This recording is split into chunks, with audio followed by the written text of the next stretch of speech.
Selamat pagi semuanya. Berjumpa kembali dalam pembelajaran kita hari ini. Tema 1, organ gerak hewan dan manusia. Melanjutkan subtema 2, manusia dan lingkungan, pembelajaran kedua.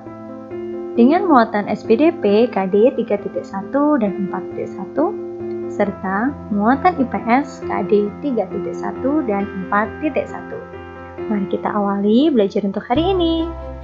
Bismillahirrahmanirrahim. Assalamualaikum warahmatullahi wabarakatuh.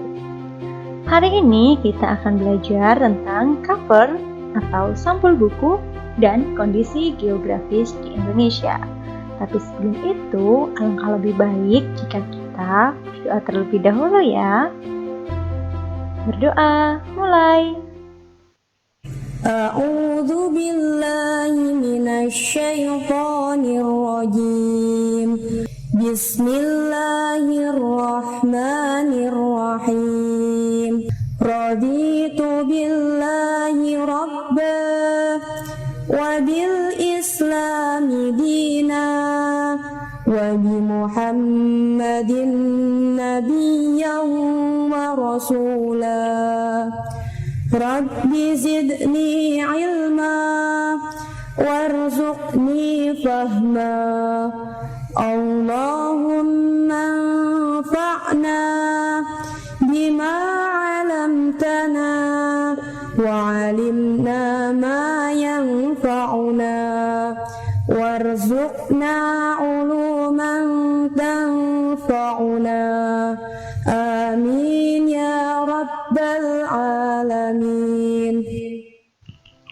Semoga pembelajaran hari ini diberikan kelancaran dan juga tentunya kita akan mendapatkan manfaat dari pembelajaran kita pada hari ini. Amin.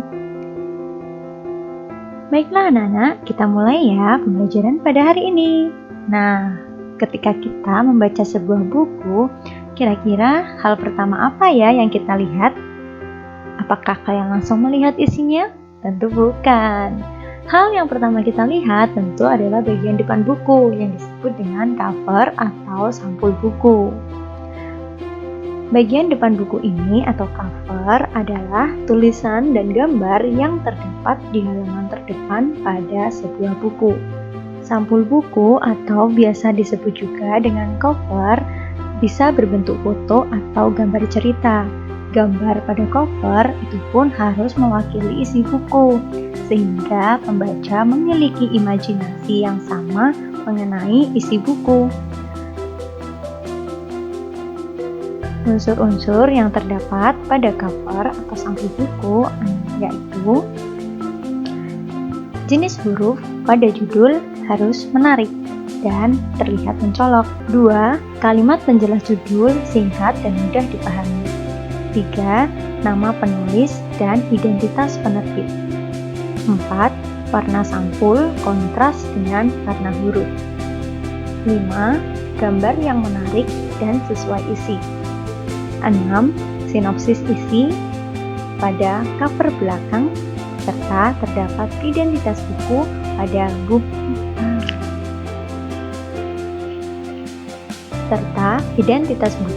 pada punggung buku.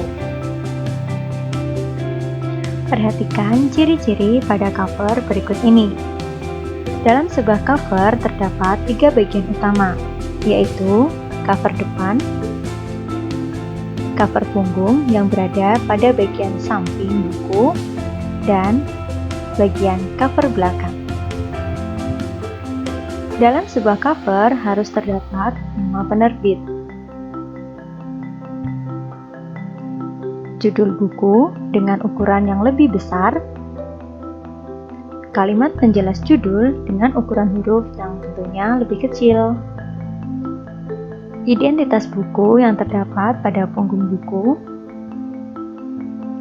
Gambar cover harus dibuat menarik dan sesuai dengan isi buku. Ragam cover dapat berdasarkan kebutuhan buku dan desainnya. Berdasarkan kebutuhan buku, misalkan cover untuk kebutuhan buku pendidikan, cover untuk kebutuhan buku cerita, dan cover untuk kebutuhan buku masakan. Berdasarkan tampilan atau desainnya, terdapat cover buku dengan dominasi warna tertentu, seperti hitam putih, dan huruf yang digunakan biasanya juga sederhana untuk desain seperti ini. Dan yang kedua adalah cover buku dengan jenis huruf yang beragam. Buku juga menggunakan gambar cerita yang sesuai dengan isi buku. Pada sebuah cover buku, gambar yang dipakai dapat berbeda-beda. Ada yang menggunakan ilustrasi, foto asli, atau hanya susunan huruf tertentu. Jenis huruf dan warna yang digunakan juga disesuaikan dengan desain dari cover buku itu. Ternyata gambar ilustrasi itu juga dapat digunakan untuk menggambarkan seluruh atau sebagian permukaan bumi pada bidang datar dengan skala atau perbandingan tertentu yang disebut dengan peta. Perhatikan contoh peta tersebut. Ini adalah peta Indonesia yang menggambarkan wilayah Indonesia dari Sabang hingga Merauke. Jenis peta dapat dibedakan menjadi peta umum dan peta khusus. Sesuai dengan namanya, peta umum maka menggambarkan suatu daerah secara umum. Misalnya peta Indonesia, seperti pada contoh, peta dunia yang menggambarkan semua negara yang ada di dunia, peta Jawa Tengah menggambarkan wilayah-wilayah yang ada pada Provinsi Jawa Tengah. Sedangkan peta khusus hanya menggambarkan hal-hal khusus atau hal tertentu saja dari suatu daerah. Misalnya, peta kependudukan, peta kenampakan alam, dan peta persebaran flora dan fauna. Kenampakan alam yang ada di Indonesia tergambar pada peta umum maupun peta khusus, tergantung pada tujuan pembuatannya. Antara lain, kenampakan alam terdapat gunung. Gunung merupakan permukaan bumi yang menjulang ke atas dan memiliki ketinggian lebih dari 600 meter di atas permukaan laut. Contoh gunung yang ada di Indonesia seperti Gunung Semeru, merupakan gunung tertinggi yang ada di Pulau Jawa. Juga terdapat Gunung Puncak Jaya, merupakan gunung tertinggi yang ada di Indonesia. Kenampakan alam yang kedua adalah pegunungan. Pegunungan merupakan kumpulan dari beberapa gunung yang memanjang dan saling menyambung. Gunung satu, dan apabila gunung itu lebih dari satu yang membentuk suatu rangkaian, barulah disebut dengan pegunungan. Contoh pegunungan yang ada di Indonesia yaitu Pegunungan Bukit Barisan yang berada di Pulau Sumatera, Pegunungan Jaya Wijaya yang berada di Papua.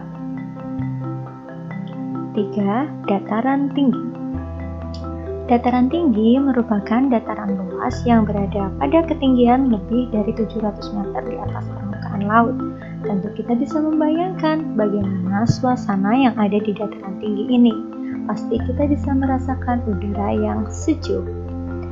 Di dataran tinggi, misalnya, terdapat dataran tinggi Dieng yang ada di Jawa Tengah.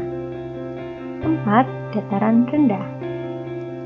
Dataran rendah merupakan dataran luas yang berada di ketinggian 0 sampai 200 meter di atas permukaan laut, seperti daerah yang sedang kita tempati, merupakan dataran rendah, di mana sebagian besar penduduknya adalah seorang petani. Di dataran rendah ini, sebagian besar berada di sekitar pantai, namun ada juga dataran rendah di daerah pedalaman. 5. Laut. Laut merupakan kumpulan air asin luas yang mengelilingi daratan. Contohnya adalah Laut Jawa. Sungai. Siapa yang bisa menyebutkan nama sungai yang ada di sekitar kita? Ya, yaitu Sungai Bengawan Solo. Sungai merupakan aliran air besar yang berada di daratan. Sungai mengalir dari hulu menuju ke hilir. Contoh sungai yang ada di Indonesia adalah Sungai Kapuas yang berada di Kalimantan sebagai sungai terpanjang yang ada di Indonesia, Sungai Bengawan Solo yang ada di Jawa Tengah, Sungai Digul yang ada di Papua, dan beberapa sungai lainnya. Wilayah Indonesia juga memiliki beberapa kenampakan buatan.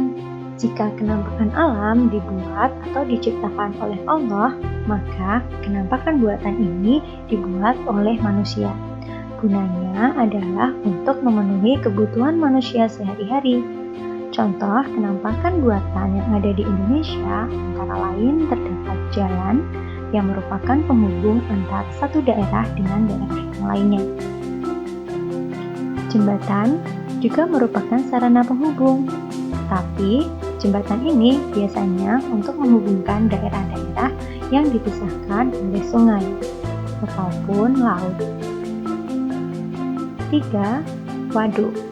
Waduk atau merupakan danau buatan, biasanya digunakan untuk sarana irigasi atau pengairan sawah. Ada juga pelabuhan, merupakan tempat singgah sementara untuk kapal.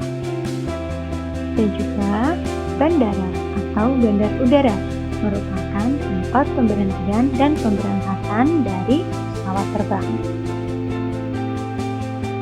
Selain kenampakan alam, wilayah Indonesia juga mempunyai beberapa persebaran flora dan fauna yang sangat beragam. Flora dan fauna ini dapat dibedakan menjadi 3 area atau 3 daerah, Asiatis, Peralihan, dan Australis. Kawasan Asiatis meliputi Pulau Sumatera, Jawa, dan juga Pulau Kalimantan, serta beberapa pulau kecil yang lainnya. Sedangkan wilayah peralihan terdapat di Pulau Sulawesi, Pulau Bali, dan Nusa Tenggara. Sedangkan Australis meliputi Kepulauan Maluku dan juga Irian Jaya, dan tak lupa pulau-pulau kecil yang ada di sekitarnya. Wilayah Asiatis dengan wilayah peralihan dibatasi oleh garis Wallace, sedangkan peralihan dan Australis dibatasi oleh garis Weber, di mana garis Weber dan garis Wallace ini merupakan garis khayal, jadi kita tidak bisa melihatnya. Seperti halnya dengan garis lintang dan garis bujur. Fungsi garis Wallace dan garis Weber ini hanya untuk membagi pembagian dari wilayah persebaran flora dan fauna saja. Garis Wallace membagi flora dan fauna Asiatis dan peralihan, sedangkan garis Weber membagi flora dan fauna peralihan dan Australis. Pada wilayah Asiatis, keragaman flora terdapat hutan hujan tropis dan faunanya memiliki ciri-ciri yang berukuran besar, seperti orangutan, gajah Sumatera, harimau Sumatera, dan badak bercula 1. Rata-rata jenisnya adalah mamalia. Sedangkan wilayah peralihan memiliki flora berupa sabana, cemara, stepa, dan faunanya berupa anoa, komodo, tapir, dan terenggiling. Wilayah Australis dengan flora berupa hutan yang menyerupai wilayah Sumatera dan Kalimantan, dengan faunanya seperti rusa, kanguru, cendrawasih, dan kasuari.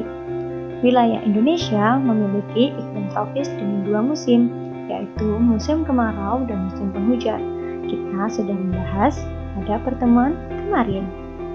Musim kemarau dan musim hujan memiliki jangka waktu yang hampir sama, harusnya yaitu 6 bulan. Nah, iklim ini dipengaruhi oleh letak Indonesia yang berada pada 6 derajat lintang utara sampai 11 derajat lintang selatan dan 95 derajat bujur timur sampai 141 derajat bujur timur. Baiklah anak-anak, sampai pada penghujung pembelajaran kita pada hari ini. Tak lupa selalu Bu Guru ingatkan untuk mengerjakan latihan soal ya. Selamat belajar dan jaga kesehatan kalian. Semangat belajar walaupun di rumah saja. Sampai berjumpa pada pembelajaran kita esok hari. Terima kasih.